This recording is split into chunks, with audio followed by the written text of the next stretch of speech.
السلام علیکم. د شخصیاتو سلسله چې شروع کړې ده نو پای کې درته نن د میر صادق کیسه کومه. دا دوه نومونه یو ځای یادېږي، میر جعفر او میر صادق، او دا د مسلمانانو غداران دي د تاریخ، او در قیامته پورې به د دوی نوم په دغې غدارۍ یادېږي.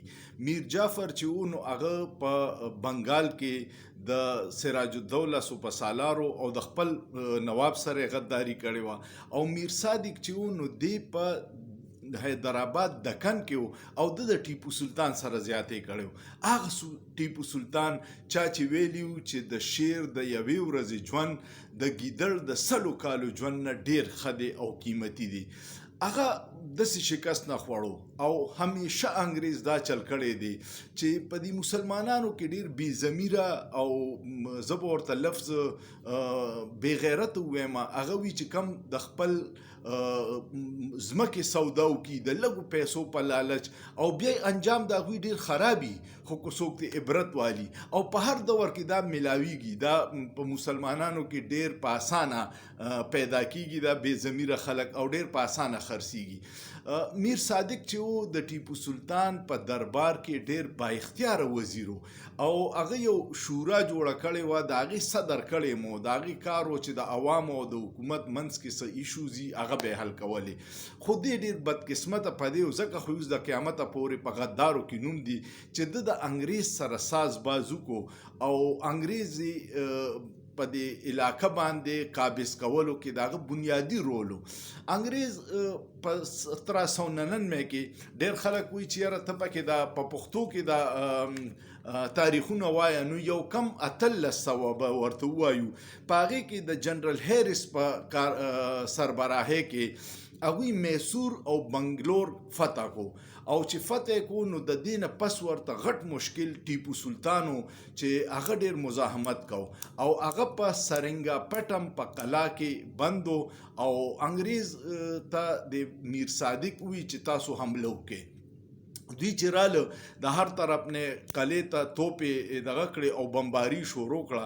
نو په دې قلا کې یو فصیل چې هغه کمزوری شو، مات شو، او په هغې چې کوم ځای خلک ولاړو محافظ د ټیپو سلطان د فوج، د میر صادق څه غلا وکړه چې د هغوی ته په هغې ورځ ووایي چې تاسو راشئ، تاسو له تنخواګانې درکوم.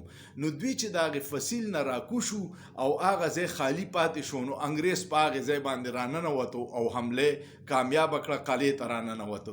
د دې نه چې ټیپو سلطان خبر شو، نو فوري راپاسېدو او په ټټو باندې لاړو، خپل فوج را جمع کول شروع کو، خو هغه تیت تر بیتر و. بیا ټیپو سلطان دا فیصله وکړه چې زه بهر وځم د قلعې نه، او په انګریز باندې بهر نه خپل فوج متحد کړم او را حمله پرې وکړو.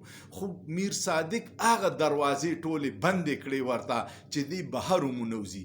د ټیپو سلطان د دغې محافظو او محب وطن خلکو چې د میر صادق په دې سازش باندې خبر شو، نو هغوی هغه مړ کو. خو په دغې وخت کې بیا ټیپو سلطان شکست نه منو، هغه ته یې ډېر شرمناک شرایط کېښود، او ټیپو سلطان د هغې نه انکار وکړو، او دا یې وویل چې زه مرګ خوښوم په دې شرمناک شرایط په ځای باندې. نو بیا په جنگ کې ټیپو سلطان شهید شو، او دا صرف د میر صادق په وجه وشو چې هغه دوه غلطیاري وکړې چې یو کم فصیل کمزوري شوی، د هغې نه محافظ د تنخوا په بانه را لر کړه او هغه خالي پاتې شو هغه چیک پوسټ. او دویمه دا چې ټیپو سلطان کله بهر وتو د سرنګا پټم قلعې نه، هغه ته دروازې بندې کړې. خو انجام یې څو لاړو، غرق شو، او اوسه پورې ما او تاسو به په کیسو کې یادو. نو علامه اقبال پې ډېر شاعري کړې ده، او ده ته ننګې وطن، ننګې دین، ننګې غیرت ویلی دی. او میر جعفر او میر صادق دواړه یو ځای یادېږي، خو یو په بنګال کې غداري کړې وه او یو په دکن کې غداري کړې وه. امید لرم ستاسو به د میر صادق دا کیسه خوښه شوي، او که مو خوښه شوه نو کمنټ پې وکړئ، لایک وله ورکړئ، شیر یې کړئ، او سوچ پې وکړئ. په سوچ کې څه ګناه نشته.